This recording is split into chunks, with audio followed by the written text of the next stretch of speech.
Hello everyone, I am Siddharth Shankar Roy, PhD scholar in Structural Engineering.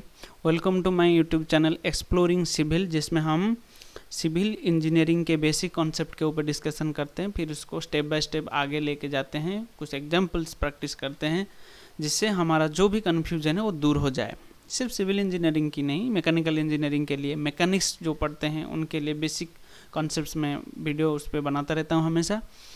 तो मेरा इससे पहले वाला जो video, just before this video, जो भी वीडियो था वो पैरेलल एक्सिस थ्योरम के ऊपर था। मतलब अभी ये मोमेंट ऑफ इनर्शिया का सीरीज चल रहा है, तो इसलिए इसमें नेक्स्ट आ रहा है perpendicular axis theorem and it's proof. तो आज हम देखेंगे, ज़्यादातर बुक्स में दिया गया है पर अच्छे से नहीं दिया गया। मैं यहाँ पे आपको कोशिश करूँगा कि ज़्यादा अच्छे से आपको समझ में आ जाए। ये बहुत ज़्यादा ईजी होता है, पैरेलल एक्सिस थ्योरम से भी ईजी होता है इसका प्रूफ।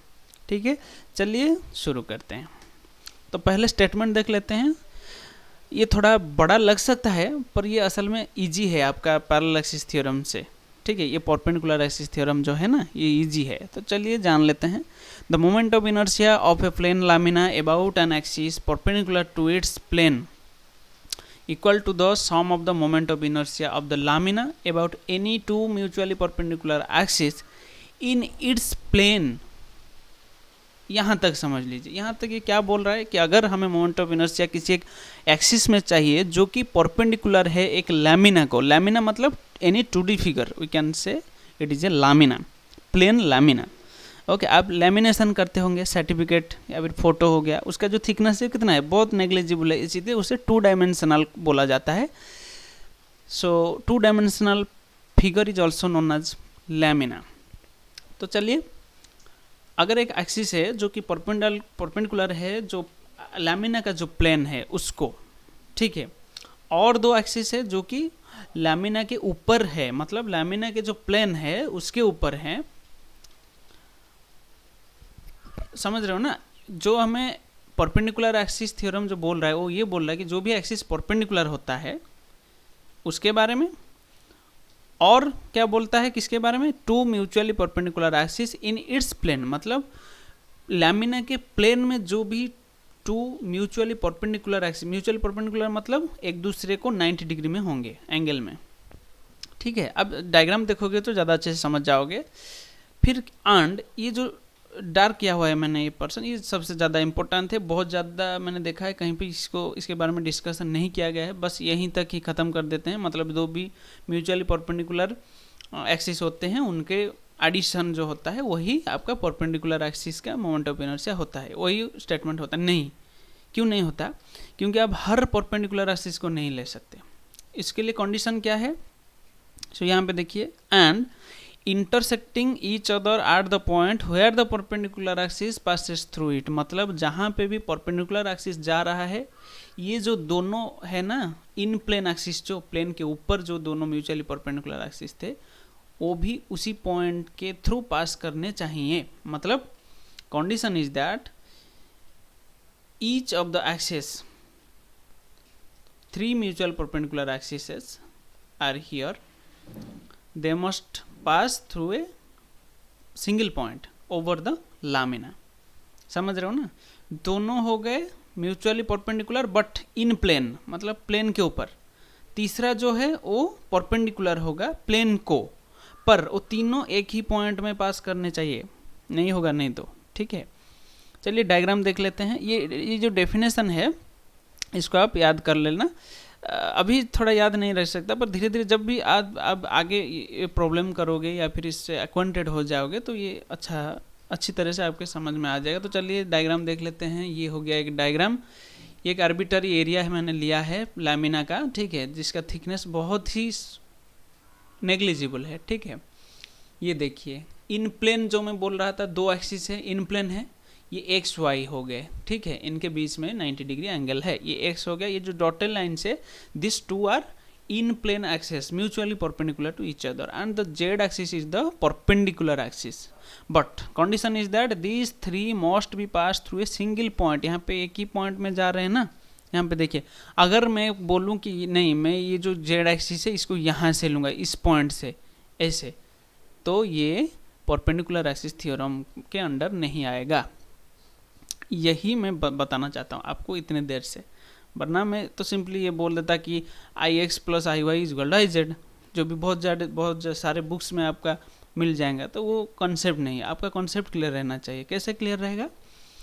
आपका जो तीनों एक्सिस है, दो तो रह गए प्लेन के ऊपर, मतलब आपका जो भी 2D फिगर था उसके प्लेन में ही, पर उनके बीच में भी 90 डिग्री एंगल होना चाहिए, ठीक है। फिर ये जो तीसरा है परपेंडिकुलर एक्सिस, जिसका मोमेंट ऑफ इनर्शिया निकालने के लिए ही ये स्टेटमेंट देता है, ओ क्या होता है, ये क्या होगा, ये एक ही पॉइंट में जाना चाहिए, मतलब ये एक्स वाई एंड जेड जो एक्सिस है इनका ओरिजिन एक ही पॉइंट होना चाहिए वो प्लेन के ऊपर, ठीक है। तो चलिए इसका प्रूफ करने से पहले हम एक हमेशा छोटे सा small area we have to consider. यहाँ पे डेल्टा एम लिया गया है, ठीक है। आप बेसिक डेफिनेशन अगर मोमेंट ऑफ इनर्शिया का जानते होंगे तो हमेशा ये मैं कहता हूँ कि यहाँ पे जो डेल्टा एम लिया गया है ये मास को रिप्रेजेंट करता है। आप चाहो तो डेल्टा ए ले सकते हो, क्योंकि ये तो 2D फिगर है, इसका कोई मास होगा नहीं, इसलिए डेल्टा ए ले सकते हो, ठीक है। चलिए, पर मैंने डेल्टा एम लिया हुआ है यहाँ पे, छोटा सा ये क्या हो गया, एक छोटा सा एलिमेंट, ठीक है। तो इसका perpendicular distance from Y axis, मतलब इसका जो एक्स कोऑर्डिनेट हो गया ये एक्स हो गया, ये हो गया वाई कोऑर्डिनेट, ये जो जेड का कोऑर्डिनेट जो है जेड एक्सिस से इसका डिस्टेंस ये आर कोऑर्डिनेट हो गया, ठीक है। समझ रहे हो, ये तीनों क्या हो गए, 3 mutual perpendicular distances of this delta am from 3 mutual perpendicular axes, okay. तो हियर यहाँ पे लिखा गया है क्या क्या है, मतलब हमें पहले ये लेना है delta I x, delta I Y and delta I Z. So these are the moment of inertia of the small mass और द एरिया, ओके। यहाँ पे ब्रैकेट में एरिया लिखा गया है delta M about X Y and Z axis respectively, मतलब ये जो छोटा सा एरिया लिया है ना इसका भी X Y and Z axis होगा, ठीक है। या फिर यही जो एक्सिस हमने यहाँ पे ड्रॉ किया इसको कंसिडर कीजिए। तो इसके थ्रू जो भी मोमेंट ऑफ इनर्शिया निकलेगा ये हो गया moment of inertia of this small mass about x axis, this delta I x, about y axis delta I y, about z axis delta I Z, ठीक है। फिर ये हो गया I x, I Y and I Z.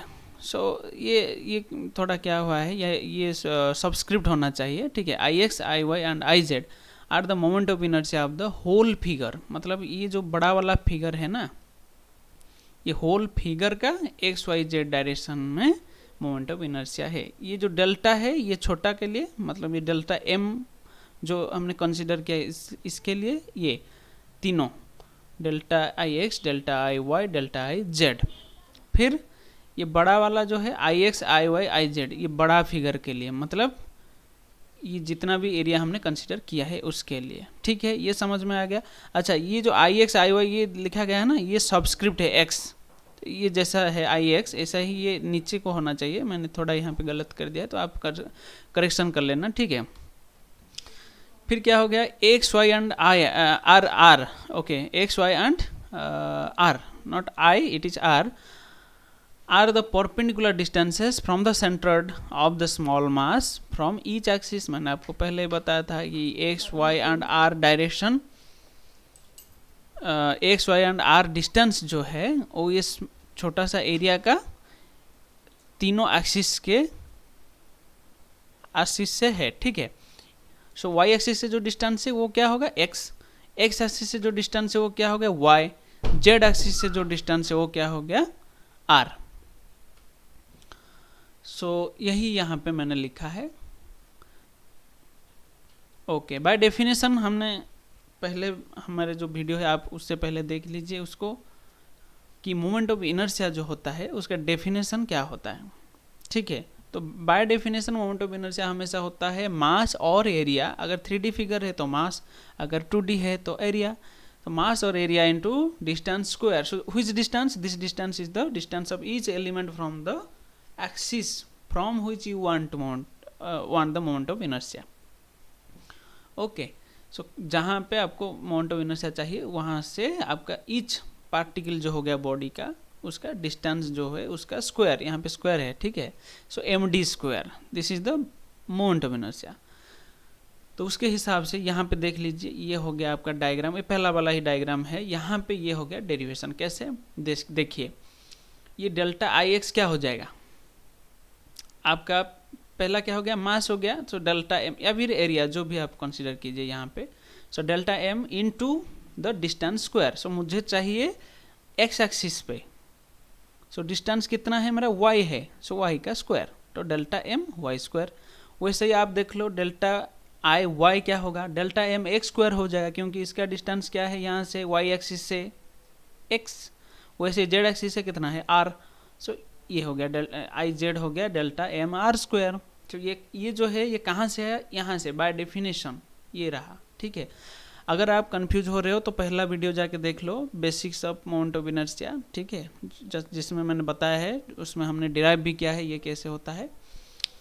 चलिए then क्या होता है, अगर मैंने इन दोनों को मिला लिया, मतलब delta I x plus delta I Y, तो ये क्या होगा, अगर लेफ्ट पार्ट को मैंने मिलाया तो ये राइट पार्ट भी आपस में ऐड हो जाएगा। सो यहाँ पे delta M Y square plus delta M X square हो जाएगा, जिसमें से अगर डेल्टा एम मैंने कॉमन ले लिया तो ये होगा। ये तो सिंपल मैथमेटिक्स से आप समझ रहे होंगे, बस जस्ट आप इन ये दो जो इक्वेशन है ना, ये दो जो टर्म है इनको ऐड कर लो।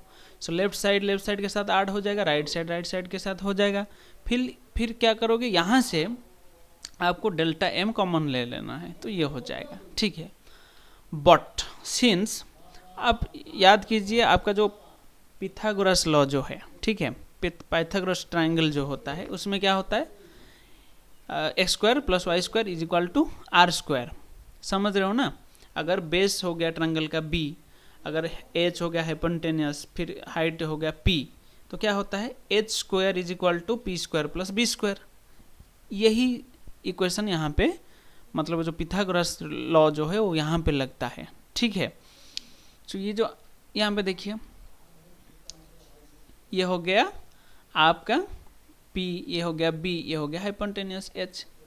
ठीक है, यहाँ पे देखिए ये जो छोटा ट्रायंगल यहाँ पे बन रहा है ना, तो ये ऊपर वाला पोर्शन आप कंसिडर कीजिए, ये वाला ट्रायंगल। ठीक है, इसका बेस कितना होता है x, हाइट कितना होता है y होता है, क्योंकि यहाँ से यहाँ अगर y है तो फिर यहाँ से यहाँ भी y ही होगा। ठीक है, फिर इसका हाइपोटेन्यूस r हो जाता है, इसलिए R square is equal to A square plus Y square. समझ रहे हो ना ये। सो मैं इसके जगह पर क्या लिख सकता हूँ, ये आर स्क्वायर लिख सकता हूँ। तो फिर क्या हो जाएगा, अगर मैं ये लेफ्ट साइड को वैसे ही रहने दूँ, ये इज इक्वल टू लिखूँ, फिर राइट साइड में इसको रिप्लेस कर दूँ आर स्क्वायर के साथ, ये जो है ये क्या है, ये तो ऊपर वाला यही है ना, delta z, delta I z, यही हो रहा है। समझ रहे हो ना। So I can now write this delta I z. Okay, so अगर x square plus Y square r square हो जाता है, तो फिर delta m into r square is I delta I Z. ठीक है, since this is true for any mass and element, so क्या हो जाएगा, ये छोटा सा मास के लिए ही है, पर ये बड़ा फिगर के लिए भी वही काम करेगा। मतलब अगर आप इसको इंटीग्रेट करो छोटे से लेके बड़े के ऊपर, तो वो भी वही काम करेगा। इसलिए ये जो हमारा क्या हुआ, delta I x plus delta I Y is equal to delta I Z. ठीक है, तो ये क्या दे देगा, अगर हम डेल्टा को काट दे आपस में, तो I x plus I Y is equal I z हो जाएगा। ठीक है, सो ये आपका एक बड़ा मास के लिए भी काम करेगा ये इक्वेशन। तो ये बहुत ही सिंपल सा डेरिवेशन है परपेंडिकुलर एक्सिस थ्योरम का, जिसमें हम पिथागोरस लॉ जो है, पिथागोरस जो ट्रायंगल है, पाइथागोरस ट्रायंगल, उसको यूज करते हैं, उसके लॉ को, बस और कुछ नहीं है। ठीक है, ये इसमें से हम फिर निकाल लेते हैं क्या, since this is true for any mass, so I can apply this small mass condition for the larger mass also. So ये छोटा के लिए ये निकला, तो बड़ा के लिए क्या निकलेगा, डेल्टा हट जाएगा। बस हमारा ये पहला वाला था ना, ये देखिए ये सारे थे डेल्टा, फिर वो बड़ा वाला के लिए था I x I Y and I Z. So अगर यहाँ पे कुछ हम रिलेशन पाते हैं तो वो यहाँ पे भी काम करता है, इसलिए इससे हमें पता चलता है कि हमें I x plus I y I z देता है। ठीक है, चलिए एक एग्जाम्पल देख लेते हैं ताकि आपको अच्छे से समझ में आ जाए। तो यहाँ पे क्या है, ये एक रेक्टेंगल है, यहाँ पे दिया गया है calculate moment of inertia of the above rectangle about Z Z axis. मतलब ये हो गया एक्स एक्सिस, ये हो गया वाई वाई एक्सिस। ये जो रेड वाला है ये एक 2D फिगर है, इसलिए मैंने इसको ऐसे दिखाया है। तो ये जेड एक्सिस जो है ना वो बिल्कुल आपके जो स्क्रीन का सरफेस है उस पे परपेंडिकुलर है, आप इमेजिन कर लो, ठीक है। क्योंकि you cannot show A 3D figure on 2D screen, because आपका जो भी लैपटॉप में देख रहे हो या फिर मोबाइल स्क्रीन में देख रहे हो वो 2D ही होता है, इसलिए मैंने ऐसे दिखाया है। तो ये जो रेड वाला एक्सिस है उसमें हमें इसका मोमेंट ऑफ इनर्शिया चाहिए। तो ये हो गया बेस, ये हो गया इसका डेप्थ, ठीक है, ये डी ये बी। तो आप एक्स एक्सिस में वाई एक्सिस में क्या होता है ये तो आप सभी जानते हो रेक्टेंगल के लिए, इसको तो रट्टा बन मार के रखना पड़ेगा। मेरा पहले वीडियो जो है मोमेंट ऑफ इनर्शिया में, बहुत सारे वीडियोस मैंने बनाए हैं, उसमें आप जाके देख लीजिए। जो भी आपका सिंपल सा फिगर सब है उनका मैंने मोमेंट ऑफ इनर्शिया दे रखा है वहाँ पे, आप देख लीजिए। चलिए, so I x x and I Y y हमें पता है, ठीक है, किसके लिए, रेक्टेंगुलर सेक्शन के लिए। आई एक्स एक्स क्या होता है, B D cube by 12, I Y Y क्या होता है, डी बी क्यू बाई 12। अच्छा, यहाँ पे कन्फ्यूजन आता है हमेशा सबके लिए कि वो आई एक्स एक्स के जगह कभी कभी डी बी क्यू बाई 12 लिख देते हैं बच्चे। तो ये कन्फ्यूजन कैसे दूर हो, बहुत ही सिंपल सा तरीका है। हमेशा आप याद रखिए जो भी एक्सिस में आप ले रहे हो, मतलब यहाँ पे एक्स एक्स एक्सिस में आप ले रहे हो, तो आपको देखना होगा कि ये जो एक्स एक्स एक्सिस है ये कौन सा डायमेंशन को काट रहा है, मतलब डिवाइड कर रहा है। अगर मैं एक्स एक्स एक्सिस के थ्रू जाऊं तो ये डी को ही डिवाइड कर रहा है हाफ, ठीक है, और बी के साथ पैरेलल है। तो इसलिए जो भी कटता है, मतलब ये सिंपली आप याद रख लीजिए, जो भी कट रहा है यहाँ पे कौन सा कट रहा है, एक्स एक्सिस के थ्रू डेप्थ कट रहा है, इसलिए उसका क्यूब हो जाएगा, ठीक है। सो I x x depth cut रहा है इसलिए डी का क्यूब, आई वाई वाई बी कट रहा है इसलिए बी का क्यूब, डी पैरेलल है तो इसलिए डी रहता है, ठीक है। ये बहुत इजी हो गया अब शायद। चलिए कमेंट करके बताइएगा अगर अच्छा लगा ये ट्रिक। सो जो भी करता है उसका cube by 12, so I x X B D cube by 12, I Y Y D B cube by 12, ये दोनों पता है। हमें निकालना है आई जेड जेड। सो ना according to the perpendicular axis theorem अगर हम अप्लाई करें तो ये बोलता है ना, अगर जो भी परपेंडिकुलर एक्सिस है उसका मोमेंट ऑफ इनर्शिया निकालना है, वो कितना होगा, जो भी म्यूचुअली परपेंडिकुलर एक्सिस है in the plane of the figure. ये जो है ये दोनों एक्सिस आप देखिए ये आपस में 90 डिग्री बना रहे हैं, तो ये म्यूचुअली परपेंडिकुलर एक्सिस हो गए। और क्या है, this axis is in plane axis, मतलब जो 2D फिगर है उसी के प्लेन के ऊपर ड्रॉ किया गया है, ठीक है। जेड एक्सिस इसलिए नहीं दिख रहा है क्योंकि ये इसके प्लेन में नहीं है, इसलिए मैंने डॉटेड लाइन में आपको दिखाया है, ठीक है। मान लीजिए यहाँ पे ये तीनों आपस में क्रॉस भी कर रहे हैं, अगर ये कंडीशन नहीं होता तो हम परपेंडिकुलर एक्सिस पर अप्लाई कर नहीं पाते, ठीक है। ये इस जो तीनों एक्सिस है इनका एक ही क्रॉसिंग पॉइंट है, इंटरसेक्शन पॉइंट है। सो ये दोनों को बस ऐड कर दीजिए, B D cube by 12 plus D B cube by 12, जितना भी आपका आएगा उतना ही आपका आई जेड जेड होगा। सो मुझे नहीं लगता इससे ज़्यादा सिंपल तरीके से किसी बुक्स में या फिर कहीं भी आपको ये मिलेगा, इसलिए आप इस वीडियो को अच्छे से देखो, पॉज करके नोट्स बना लो, ठीक है। और अगर कोई कन्फ्यूजन है तो मुझे कमेंट करके ज़रूर बताइएगा। आशा करता हूँ वीडियो अच्छा लगा होगा। आप चैनल को सब्सक्राइब कीजिए ताकि मैं अब आगे जो भी वीडियोस लाने वाला हूँ, इंटरेस्टिंग वीडियोस है, सारे वीडियोस में लाऊंगा स्ट्रेंथ ऑफ मटेरियल के ऊपर, स्ट्रक्चरल एनालिसिस के ऊपर, डिज़ाइन आरसीसी डिज़ाइन के ऊपर, क्योंकि मैं जो हूँ एक स्ट्रक्चरल फील्ड का आदमी हूँ, इसलिए मैं उसके ऊपर सब सारे वीडियोस डाल दूँगा, आप देखिएगा। तो सब्सक्राइब कर दीजिए, बेल आइकन दबा दीजिए। Thank you.